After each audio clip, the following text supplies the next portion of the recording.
Hello everyone, আমি মিতিল। আমার channel thoughts of মিতিলে শুরু করতে চলেছি মালদা ট্রিপের গল্প। যাচ্ছি, বাই বাই। প্রথমেই চলে যাচ্ছি শিয়ালদাতে লোকাল ট্রেনে চড়ে। আমি আর মা যাচ্ছি মালদাতে একটু ঘুরতে যাচ্ছি আমরা দুজনে, তাই প্রথমেই আমরা স্টেশনে চলে যাব। আর আমাদের রয়েছে রাতের ট্রেন গৌড় এক্সপ্রেস শিয়ালদা থেকে। প্রথমেই আমরা ওখানে গিয়ে কফি নিয়ে নিয়েছি। আমরা চা চেয়েছিলাম কিন্তু চা শেষ হয়ে গিয়েছিল, তাই জন্য কফি নিয়েছি।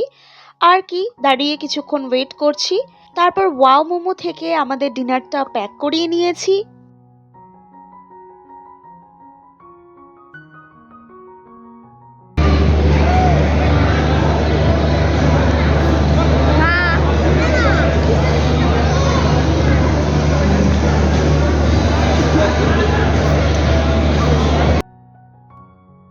শিয়ালদা স্টেশনের প্ল্যাটফর্ম নাম্বার 13-এ দিয়েছিল আমাদের এই ট্রেন গৌড় এক্সপ্রেস।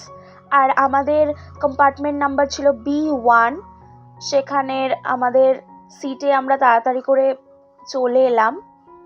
আমাদের থার্ড এসি ছিল তাই। আর সত্যি কথা বলতে আমরা খুবই খারাপ সিটগুলো পেয়েছিলাম, দুটোই ছিল উপরে।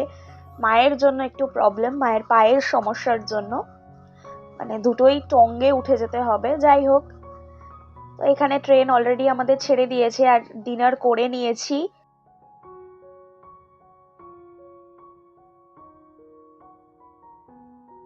বিশেষ কিছু করার নেই, যেহেতু রাত্রের ট্রেন, তাই ঘুমিয়ে পড়া ছাড়া বিশেষ কাজ তো আপাতত নেই। সবাই মোটামুটি ঘুমানোর তোড়জোড় করছে, আমিও তাই ওপরে উঠে পড়েছি আর ওপর থেকেই তোমাদেরকে একটু দেখিয়ে দিচ্ছি।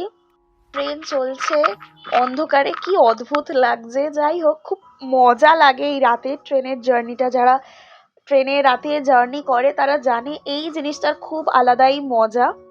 ভোরবেলা একদম পৌঁছে গিয়েছি আমরা মালদা টাউনে। 6:15-তে নামানোর কথা ছিল, সেখানে আমাদের 6টার মধ্যে আমরা পৌঁছে গেছি এক প্রকার। চলে এসেছি মালদা টাউনে, এবার আমাদের যাত্রা শুরু হবে। এরপর মালদা স্টেশনের বাইরে থেকে একটা টোটো বুক করে নিলাম আর সোজা চললাম জহড়াতলার দিকে।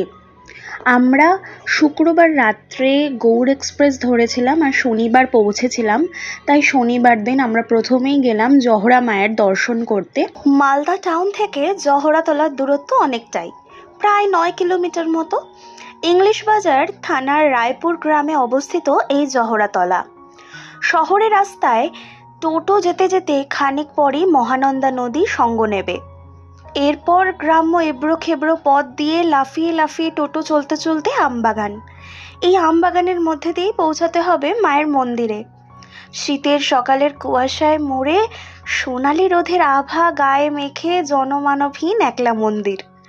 অসাধারণ দৃশ্য।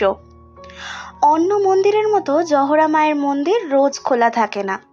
সপ্তাহে 2 দিন মা জহড়া ভক্তদের পুজো গ্রহণ করেন, বাকি দিন এভাবেই জনশূন্য থাকে মন্দির চত্বর। উত্তরপ্রদেশের তেওয়ারি বংশের এক সাধক মায়ের স্বপ্নাদেশ পেয়ে এখানে পুজো শুরু করেন। জহড়া মায়ের পুজো দিনের বেলাতেই হয়, রাত্রে এখানে কোনো পুজোর নিয়ম নেই। বর্তমানে তেওয়ারি বংশের বড় তরফের অষ্টম পুরুষ শ্রী মুকুল তেওয়ারি এবং ছোট তরফের অষ্টম পুরুষ শ্রী সমর তেওয়ারি মন্দিরের দায়িত্বে আছেন এবং পৌরোহিত্য করছেন। মায়ের উদ্দেশ্যে শুকনো ভোগ নিবেদিত হয়, তবে এখানে পশু বলির নিয়ম আছে।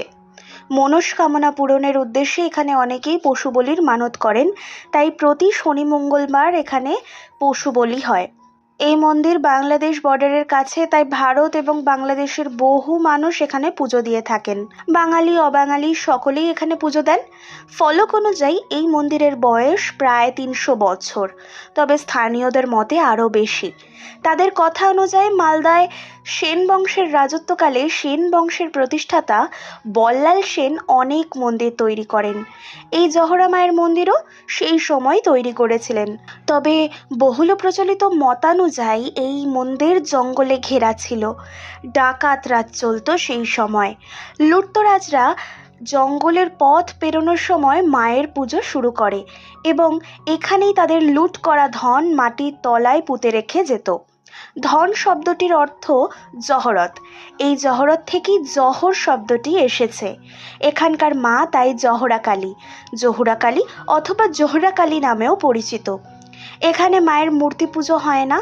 রক্তবর্ণের এক প্রশস্ত শিলাখণ্ডে মা এখানে দেবী চণ্ডী রূপে বিদ্যমান। এখানে মায়ের মুখোশের অর্থাৎ মুখমণ্ডলের পুজো হয়। জহরা মা লৌকিক দেবী হিসেবেও পূজিত হন। এই দেবীর অন্যান্য কালী পুজোর মতো রাত্রে পুজো হয় না, দিনের আলোয় পুজো হয়। বছরের অন্য সময়ে শনি ও মঙ্গলবার সকাল 10টায় মন্দির খোলে এবং সন্ধ্যা 6টা অবধি মন্দির খোলা থাকে। পুরোহিত মশাই সারাদিন উপোস থেকে মায়ের পুজো করেন। প্রতি বছর বৈশাখ মাসে এখানে বাৎসরিক পুজো হয়। সেই সময় 1 মাস ধরে মন্দির প্রাঙ্গণে মেলা চলে। বহু দূর থেকে মানুষজন মায়ের পুজো দিতে আসেন। বৈশাখ মাসে মন্দির রোজ খোলা হয় সকাল 8টা থেকে বেলা 2টো পর্যন্ত। সারাদিন প্রচুর জনসমাগমে জায়গাটা জমজমাট হয়ে ওঠে।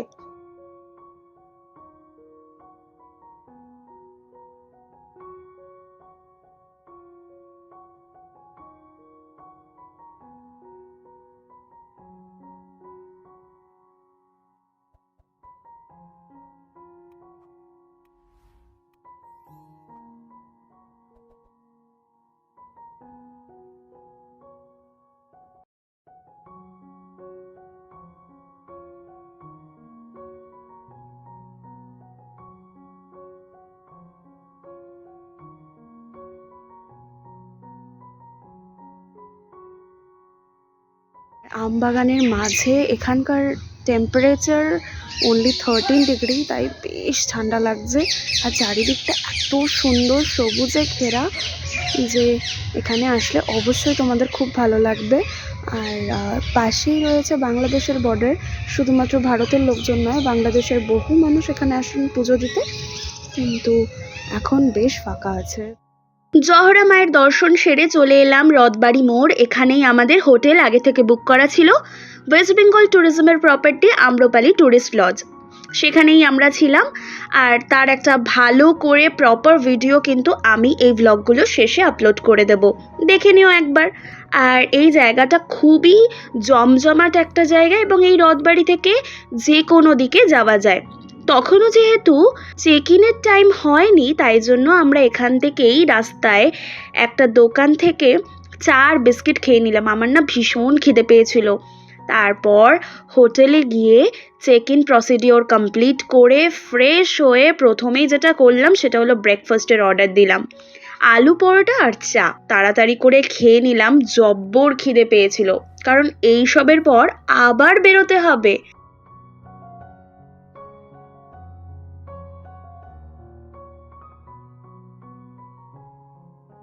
রথবাড়ি থেকে একটা দিক চলে গেছে পান্ডুয়ার দিকে, আরেকটা দিক গৌড়।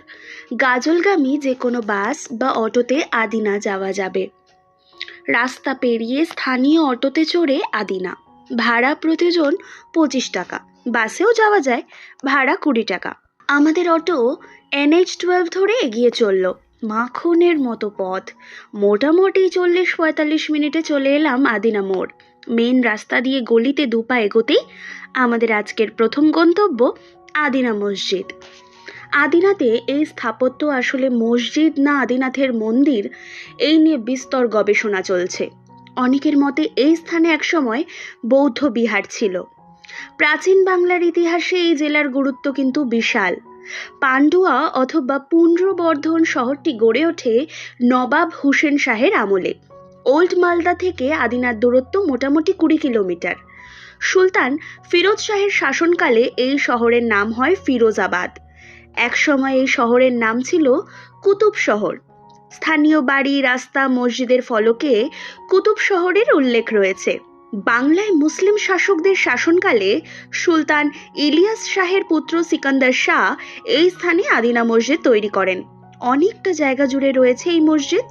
আদিনা মসজিদ ভারতের বৃহত্তম মসজিদ হিসেবে ধরা হতো। এই মসজিদ সিরিয়ার উমাইয়া মসজিদের আদলে তৈরি করা হয়েছিল। মসজিদটি উত্তর দক্ষিণে 507.50 ফুট লম্বা এবং পূর্ব থেকে পশ্চিম দিকে 285.50 ফুট চওড়া। মসজিদ গাত্রে হিন্দু ধর্মীয় নানা কারুকার্য লক্ষ্য করা যায়। ঝুলন্ত মোটিভ, মঙ্গল ঘট, পদ্মফুল, হিন্দু দেবদেবীর মূর্তি খোদাই করা রয়েছে মসজিদের দেওয়ালে। এছাড়া বৌদ্ধ মোটিফের দেখাও মিলবে। অন্যতম বিশেষত্ব হলো এখানে পাথরের মিম্বার রয়েছে। এখানে পুরুষ ও মহিলাদের জন্য নামাজ পড়ার আলাদা জায়গা ছিল। পুত্র গিয়াসউদ্দিন আজম শাহের হাতে মর্মান্তিক মৃত্যুর পর সুলতান সিকান্দার শাহকে এখানেই সমাধিস্থ করা হয়। এখানে তার কবর আছে। বর্তমানে জায়গাটি এএসআই দ্বারা পরিচালিত। সরকারি নির্দেশে স্থানীয় মানুষ দেখাশোনা করছেন। এখানে কোনো প্রবেশ মূল্য লাগবে না। সকাল 9টা থেকে সন্ধ্যা 6টা পর্যন্ত খোলা থাকে। বর্তমানে এখানে ছবি তোলা নিষিদ্ধ।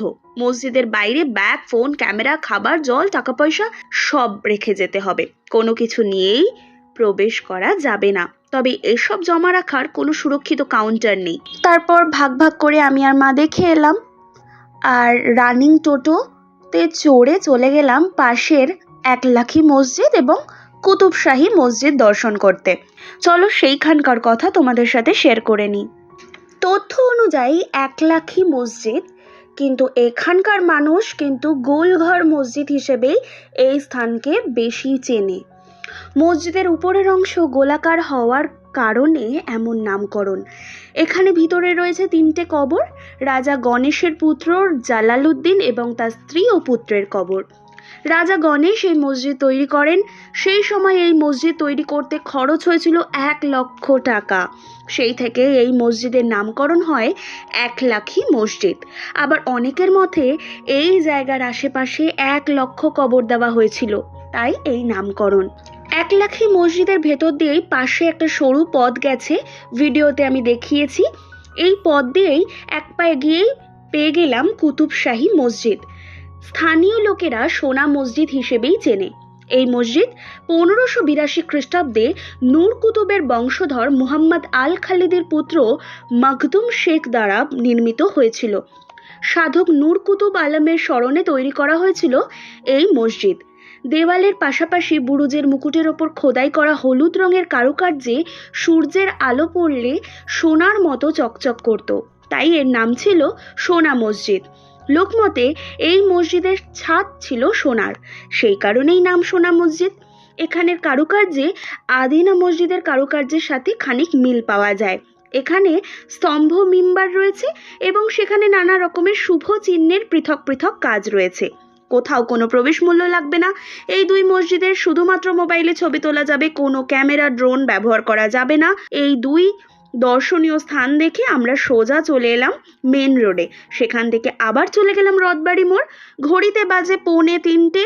পেটে ছুঁচো ডাকাডাকি করছে। এত বেলায় হোটেলের লোক আমাদের খাবার দেবে কিনা বেশ একটু চিন্তায় পড়ে গেছিলাম। তারপর ফিরে ডাইনিং রুমে তলব করতেই হ্যাঁ সূচক ইঙ্গিত পেয়ে লাঞ্চ সারলাম। খেয়ে উঠে একটু জিরিয়ে নিয়ে আবার বেরিয়ে পড়লাম। প্রথমেই গেলাম মকদুমপুরে মালদা মিউজিয়ামে, সেটা ছিল বন্ধ। তারপর রামকৃষ্ণ মিশনের সন্ধ্যারতি দেখে পাশের কালীবাড়ি দর্শন করে চলে এলাম চিত্তরঞ্জন মার্কেটে। সেখানে খেলাম ক্ষীরের ভাক্কা, টুকটাক কেনাকাটাও সারলাম। তারপর সোজা হোটেলের পথে গিয়ে একটু রেস্ট করে ডিনার সারলাম। ভিডিও করা হয়নি। আর তারপর ভীষণ টায়ার্ড ছিলাম, সেই সকাল থেকে চলছে। ট্রেনের দুলুনিও রয়েছে। তো রাত হয়ে গেছে। পরের দিন এখানে একটা বিয়ে ছিল, তাই জন্য নিচটা সাজানো হচ্ছিল, সেটার একটা ছোট্ট ভিডিও করলাম।